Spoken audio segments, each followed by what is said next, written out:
ubundi Satani inshingano afite ni ugutera ubwoba gusa, imirimo ye ni ugutera ubwoba gusa. Ariko umwami yatuzaniye amahoro. Ndagutangariza ngo niba afite icyo yagusezeranije kizasohora. Emera gusa, wemerere umwuka w'Imana, wemerere kubaho mu buzima bwuzuye umwuka, wemerere kubaho wuzuye imbaraga z'Imana. Yesu nashimwe cyane. Nta kintu na kimwe yakwima, nta kintu na kimwe wabura. Tuvuge ngo haleluya.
Yesu nashimwe cyane.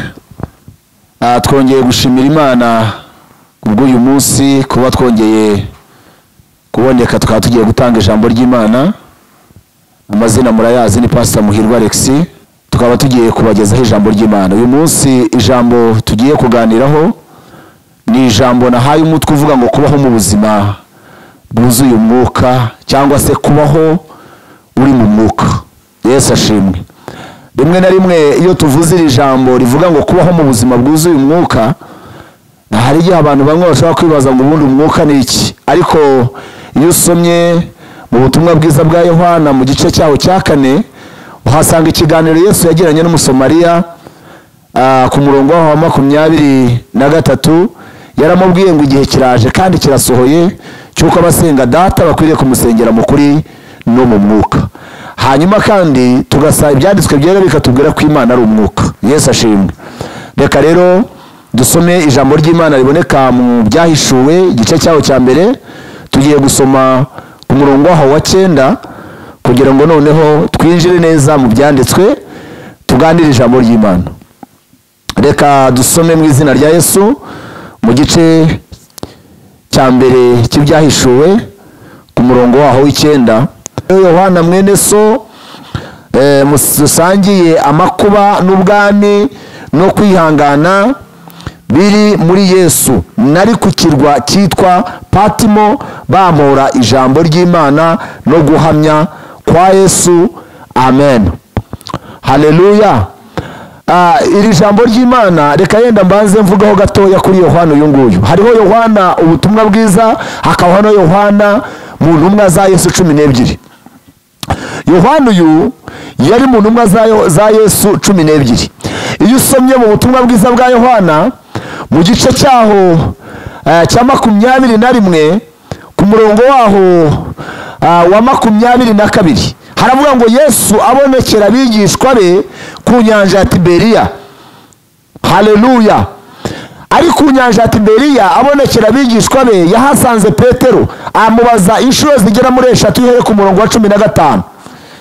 Aramubaza ngo ariko Petero urankunda? Abimubaza inshuro 3. Arangije aramubwira ngo ubwo nkunda ngo ragira abana b'intama zanjye, ragira itorero cyangwa se shumba itorero. Ngo nuko aramubwira ngo nkurikire. Igihe Petero yari akurikiye Yesu aho yarababonekeye ku nyanja ya Tiberiya, uyu mwigishwa biravuga ngo yari umwigishwa ngo Yesu ngo yajyaga yegama mu gituza cya Yesu. Nta n'ahantu Bibiliya igaragara ko Yohana yavugaga cyane ko yari mu bigishwa be 12.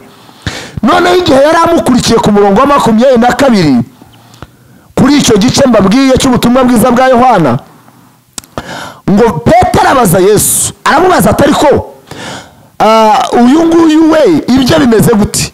Yesu amubwira ijambo rikomeye, aravuga ngo ariko ibyuyu upfa iki nawe gurikira, ngo nimba ashaka ko azagumaho kugeza igihe nzagarukira.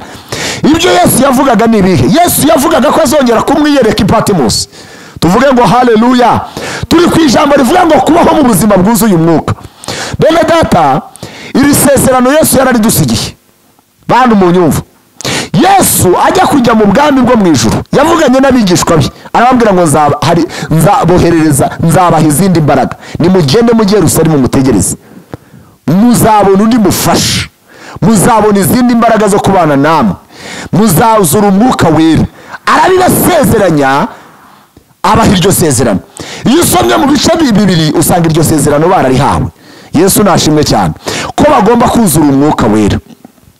Iyo usomye mu gice cy'ubutumwa bwiza bwa Yohana igice cya 14 usanga Yesu yarabwiye abigishwa, ababwira ijambo rikomeye, arababwira ngo nimunkunda muzitondera amategeko yanjye, ngo nanjye nzasaba Data azabaha undi mufasha wo kubana namwe ibihe byose.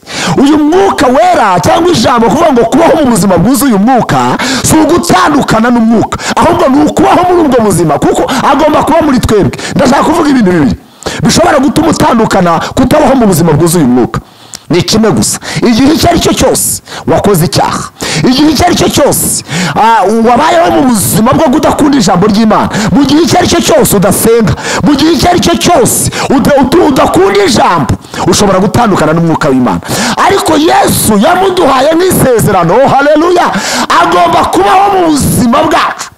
Yesu nashimwe cyane, agomba kubaho yuzuye muri twebwe. Nicyo ijambo ry'Imana ritubwira. Icyo nshaka kuvuga ni iki rero? Iyo tuvuga Patmos ni ikirwa kiri mu majyepfo ya Efeso. Patmos, amateka iyo usomye muri Bibiliya y'ubusobanuro, Bibiliya ivuga yuko yari gereza nkuru y'Abaroma. Hari ahantu hari urutare, ikirwa cyari hagati mu nyanja. Yohana uyu nguyu mbabwira niwe wenyine mu ntumwa za Yesu 12 utarigeze upfa, ngo we ntabwo yigeze yicwa, ngo yashaje neza, ngo ari umusaza, ngo arasinzira nk'uko abandi bose basinziriye. Ariko izindi ntumwa zose 12 za Yesu barabishe, ba Petero, ba Yohana, ndavuga ba Yohana ubutumwa, ntabwo mvuga Yohana wanditse ubutumwa bwiza. Yesu nashimwe cyane. Ba Stefano, abo bose n'abandi bose bagiye bakurikiraho. Ariko uyu nguyu icyo Yesu yavuze cyagombaga gusohora, kuko Yesu hari ijambo yaramuvuzeho. Uva nkubwirira ijambo. Oh haleluya. Ndanezerewe Mana we. Yesu hari ijambo yaba yarigeze kuvugaho. Abantu bashobora kukuvugaho amagambo, Satani akagira n'ibyo aremare, ariko Yesu yakuvuzeho ijambo rirasohora. Tuvuge ngo haleluya. Rirasohora. Icyo Yesu yavuze kirasohora, icyo Yesu yavuze kirarindwa. Yohana Yesu yamuvuzeho, aravuga ngo Petero ufiki nimba zongera kumwiyereka. Umva rero icyo nkubwira irindi jambo. Umuntu uri mu buzima bw'umwuka ntahindurwa, ahubwo arahindura. Yohana baramufashe bamujugunya muri icyo kirwa cya Patmos, hagati mu kirwa muri gereza nkuru y'Abaroma aho bafungiraga. Niko Bibiliya y'ubusobanuro yambwiye. Ariko hageze aho kugira ngo Patmos muhindure, abamushyizeyo bari bafite imigambi yo kuvuga ngo uyu ntabwo azahava, ibyo birarangiye. Oh haleluya. Ibyo birarangiye, ntabwo agomba kuhava. Ariko Bibiliya yatubwiye ngo ku munsi w'umwami narindi mu mwuka. Yohana ageze Patmos ari mu mwuka, ageze muri icyo kirwa, aho kugira ngo ibyo Patmos bimuhindure, atangira kubihindura. Yesu nashimwe cyane. Niyo mpamvu Yesu yavuze ngo muzahabwa imbaraga, umwuka wera nabamanukira, muzaba abagabo bo kumpamya i Yudaya, i Samariya, ngo ndetse no kugera ku mpera y'isi. Ntabwo rero umuntu uriho mu buzima bw'umwuka cyangwa wuzuye umwuka w'Imana agira bariyeri muhagarika. Oya, ntayo. Kuko twebwe turiho ku bwacu, turiho ku bw'uwo mwami. Yesu nashimwe cyane. Turya kubwe, tugenda kubwe, tuvuga kubwe, turyama kubwe, turara ku bw'uwo mwami. Turiho ku bwacu. Yesu nashimwe. Tuvuge ngo haleluya. Umva, ageze Patmos yari ifite ubuzima butameze neza. mu kirwa cy'Ipatimusi hari ahantu habi, hari ahantu hagoye, hari ahantu haruhije, ariko hageze kuko ku munsi w'Umwami Imana yari ari mu mwuka, ibintu bitangira guhinduka.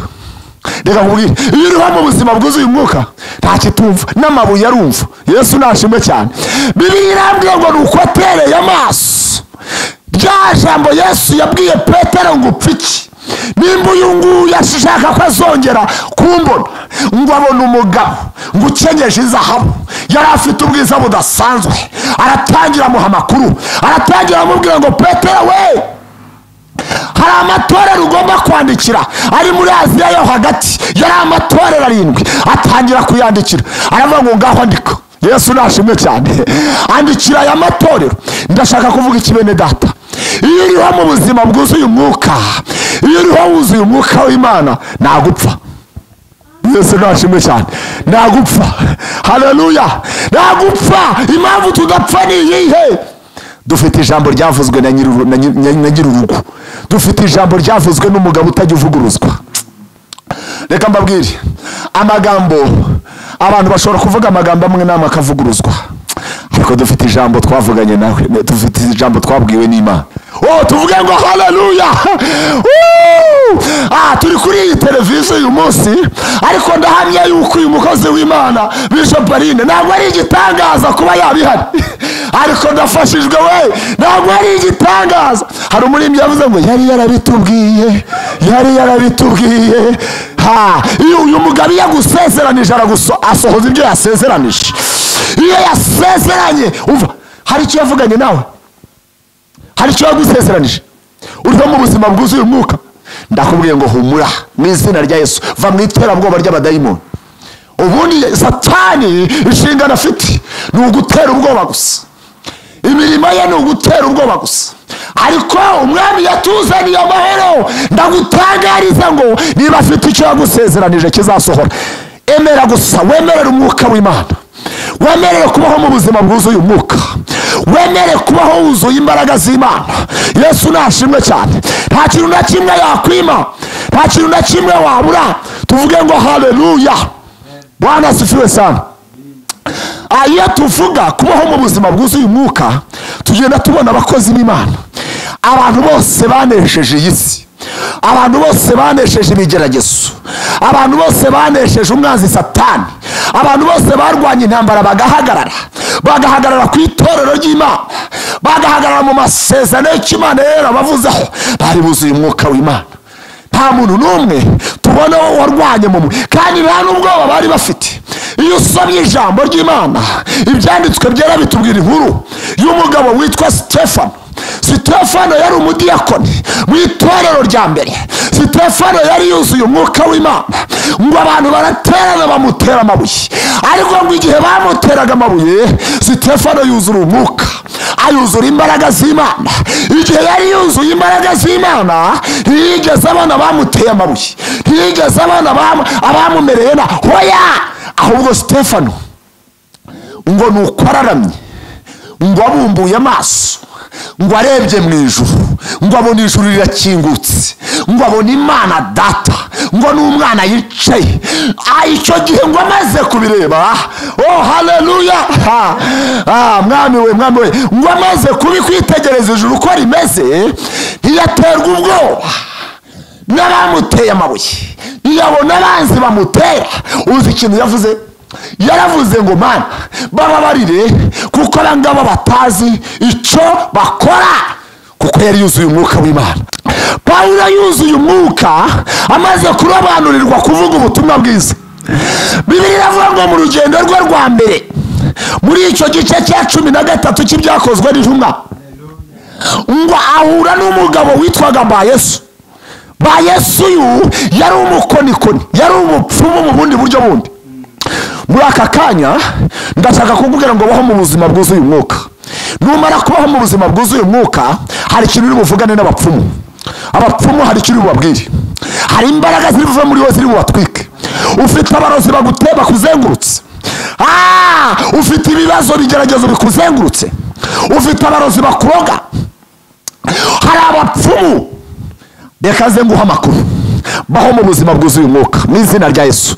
Icyo cyanditswe ngiye kugiguhanuriramo, ngiye kugihanuriramo, mpanurira ubuzima bwawe, ngiye kugihanuriramo mvugana n'imyuka igukikije, ngiye kugihanuriramo mvugana n'indwara ziri ku buzima bwawe, ngiye kugihanuriramo mvuga buri imbaraga zose zikunaniza. Aka kanya karona wowe uri bunyumve, uri mu bihugu bitandukanye, uri muri iki gihugu cy'u Rwanda, uri hanze yacu, ndagira ngo nkubwire ngo wizere ubeho mu buzima bwuzuye umwuka. Hari imbaraga zimira izindi mbaraga. Izo mbaraga tuzibonera muri Kristo Yesu. Izo mbaraga tuzikura muri we. Niyo yadusezeranije uyu mwuka wera kandi yaramuduhaye. Mu isezerano rya kera uyu mwuka yajyaga hanga kubigishwa, iyo yabazagaho barahanuraga.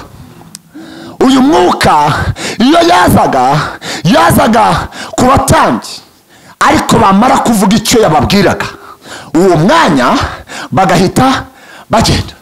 Umwuka agenda asubiraho yarari, wa muntu agasigara uko yari ameze. Ariko umva icyo Yesu yakoze, umva icyo Yesu yakoze. Uyu mwuka we Yesu yatanze ntabwo yamuduhaye kugira ngo atuveho, hoya, ahubwo yaravuze ngo azabana namwe, azabana namwe ibihe byose, ntabwo azabasiga. Nzabana namwe, azabana natwe, ari imbere muri twe. Aha niho bitandukaniye no mu isezerano rya kera. Ku bakera yaragendaga, ariko kuri twe b'uyu munsi ni isezerano, ni ukubana natwe ibihe byose. Bibiliya yatubwiye iki rero mu byakozwe n'intumwa igice cya 13 ku murongo waho, kuri uriya murongo waho Bwana asifiwe sana, tuvuge ngo haleluya. Bibiliya yatubwiye ngo guhera ku murongo wa 4 kugeza ku murongo wa 12 ngo Paulo agitangira ubutumwa atumwe n'umwuka, abakozi b'Imana basenze baravuga ngo barabanuye Paulo na Barinaba bajya kuvuga ubutumwa. Ngo agitangira mu rugendo rwa mbere ngo ahura n'umugabo witwa BYAHISHUWE. BYAHISHUWE yari umuyuda, yari umukonikoni, yari umupfumu. Tuvuge ngo haleluya. Ariko ndanezerewe Mana we, Yesu urakiza, Yesu urabohora, uri umunyembaraga, nta kintu na kimwe gishobora kukunanira. Ngo nuko batangiye kuvuga ubutumwa, ngo akomeza, ngo hari umutware wabaga muri icyo kirwa, ngo akomeza kumubuza, ngo akomeza kubuza Paulo kubwiriza ubutumwa uwo mutware. Ngo ariko Paulo yuzuye umwuka w'Imana, Paulo yuzuye imbaraga z'umwuka, Paulo ari mu buzima bwuzuye umwuka. Ngo ahindukirira uwo mugabo witwaga BYAHISHUWE wasengaga, wari umupfumu, wari umukonikoni.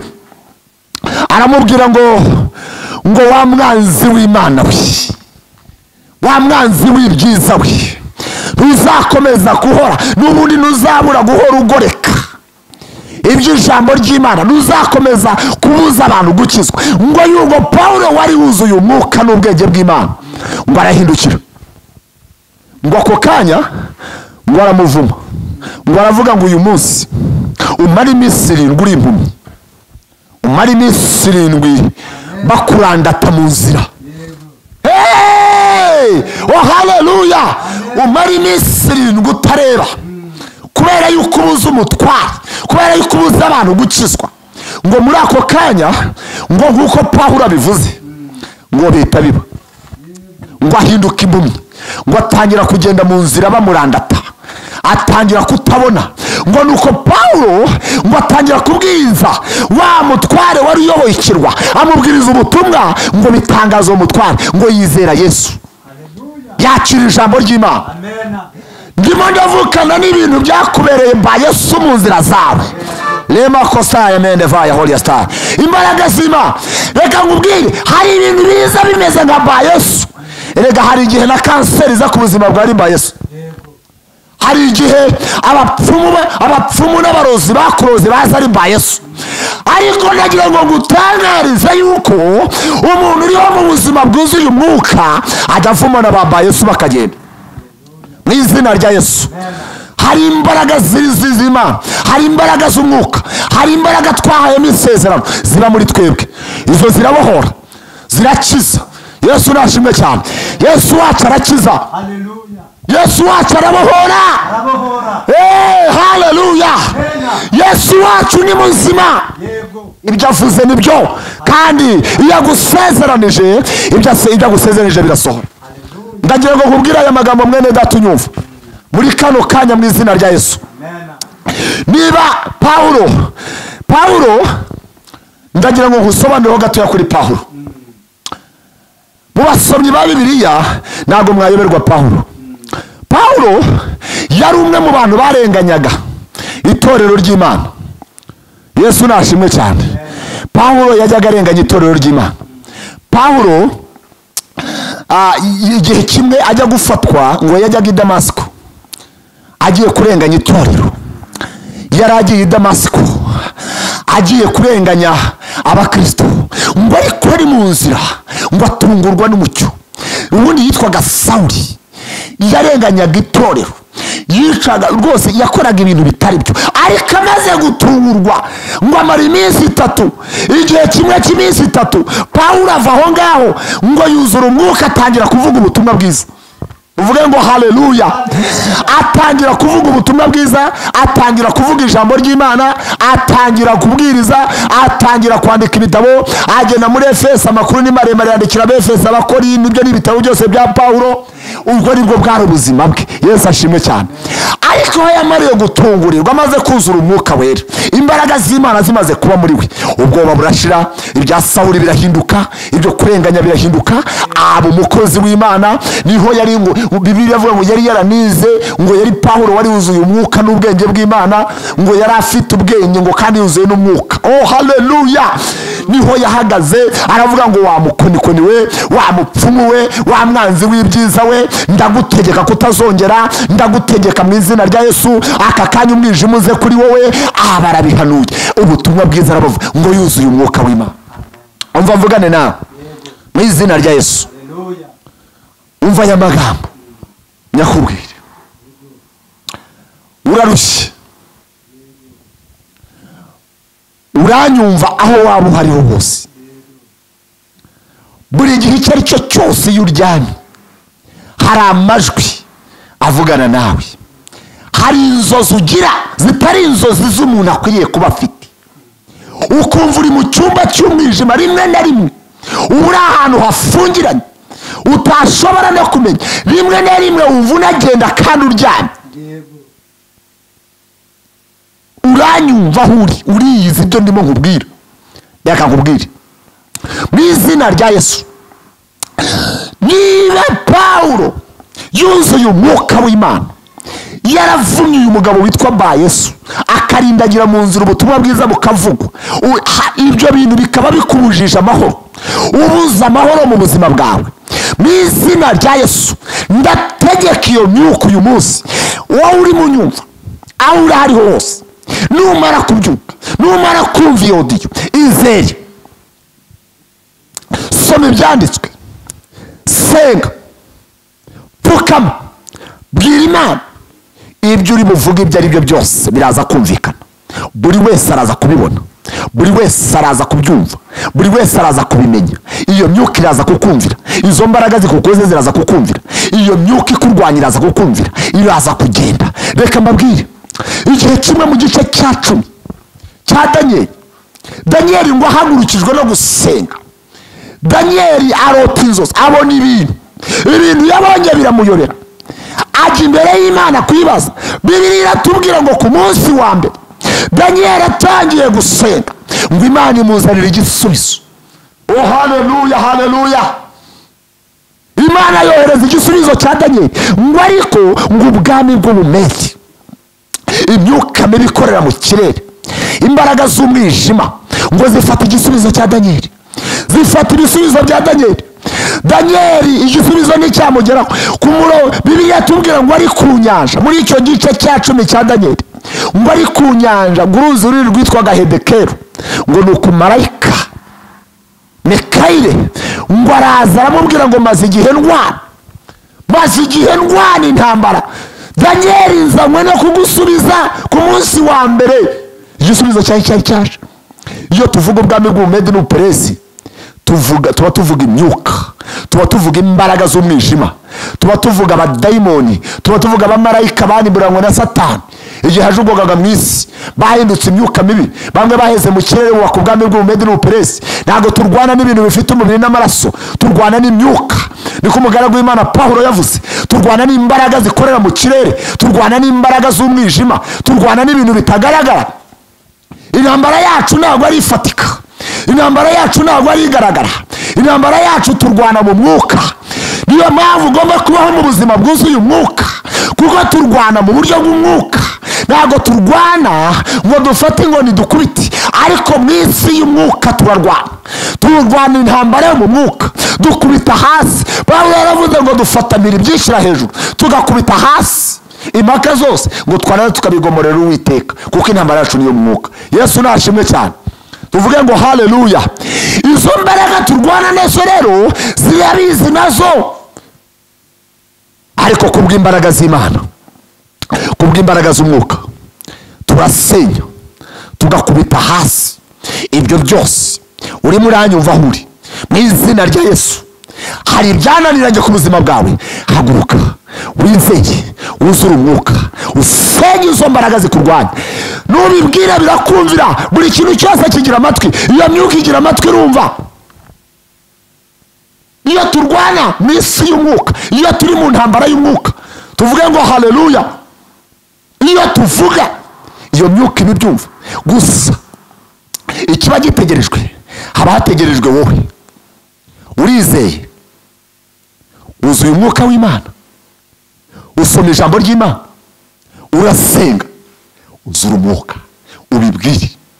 Niyo zaba ari za karande tutazi aho zituruka, tutazi n'inkomoko yazo, ibyo urabibwira bikavaho mu izina rya Yesu. Kuko mu mwuka buri kintu cyose kirumva. Mu mwuka dutegeka ibintu mu mwuka bikumva, mu izina rya Yesu. Tuvuge ngo haleluya. Tegekesha itegeko ry'umwuka, wuzuye umwuka w'Imana, ibintu byose birashoboka mu izina rya Yesu. Oh haleluya. Bibiliya iratubwira ngo Daniel igisubizo cye kiraza. Hari ibyo wasabye Imana byakabaye warabibonye. Erega reka mubwire, Abaroma igice cyawo cya 12, Pawulo yaravuze ngo muri icyo gice cya 12 haravuga ngo mutange imibiri yanyu ngo ibi bitambo bizima bishimwa n'Imana, ngo ariko kuyikorera kwanyu gukwiriye. Iyo ukomeje muri icyo gice haravuga ngo erega iby'Imana igambiriye kutugirira ntabwo ari ibibi, ntabwo ari ibyiza. Uhereye mu itangiriro umugambi w'Imana ku muntu wari mwiza. Imana yagambiriye kera kukugirira neza. Imana yakuremye mu ishusho yayo, Imana yakuremye mu mugambi wayo, Imana yakuremye mu masezerano, Imana yakuremye igufitiye urukundo, Imana yakuremye ishaka kuba umuntu muzima. Ntabwo Imana yakuremeye ubumuga, ubwo bumuga n'ubw'abazimu mu izina rya Yesu. Ariko haguruka ubyange, utegereje itegeko ry'umwuka. Birashoboka, ndakubwiye ngo birashoboka.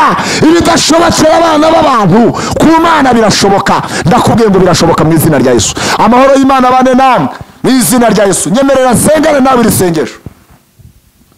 Shoje kubwira ngo birashoboka. Imbaraga zari muri Pawulo zatumye avuma, bigatuma uyu BYAHISHUWE arindagira. Izo nizo mbaraga ufite zishobora kurindagiza nawe byashakaga kurindagiza.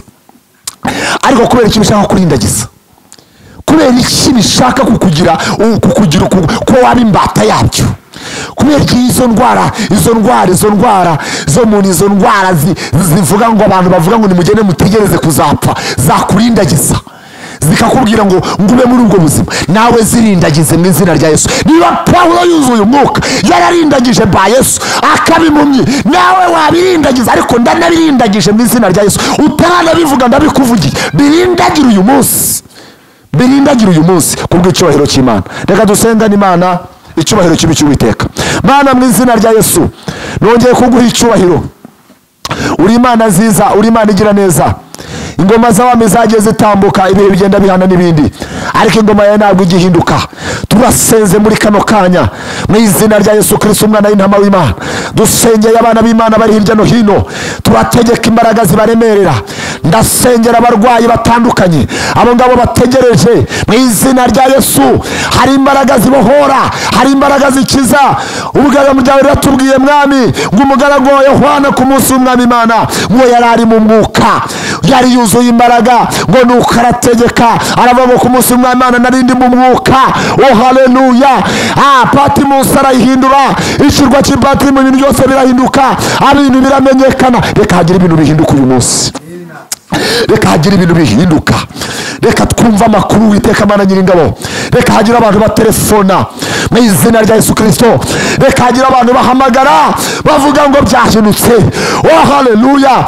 Ijambo rya ryarambwiye muri Esteri igice cyaho cya 6 ngo nuko mu ijoro ry'uwo munsi umwami abura ibitotsi. Oh haleluya. Nibyari byarananiranye, birashoboka. Moridekayi wari ugiye kuba ngo nuko birahinduka. Abayuda bagira ububasha ku banzi babo. Mana twuzuye umwuka w'Imana, turiho mu buzima bwuzuye umwuka. Reka hagira umuntu wumva, umuntu uri bwumve yodi, umuntu uri bwumvikirane iyi televiziyo. Oh haleluya. Reka tange amakuru ko hari ibyahindutse mu izina rya Yesu. Uwo mwijima, izo mbaraga z'umwijima, uwo muntu uri mu buzima bw'umwijima, uwo mwijima wamubujije gukizwa, turawutegetse kuguhunga mu izina rya Yesu. Izo mbaraga zikugose turazitegetse kukurekura kubw'icyubahiro cy'Imana. Urakoze mwami Yesu kuko ukoze imirimo n'ibitangaza. Twiteguye gukurikirana amashimwe ya bene data bari hirya no hino ku isi, babohoka baba bazima, kuko aricyo cyakuzanye muri iyi si, waje kumaraho imirimo yose y'umwijima. Icyubahiro kibi cyawe mu izina rya Yesu senze twizeye. Amen, amen, amen.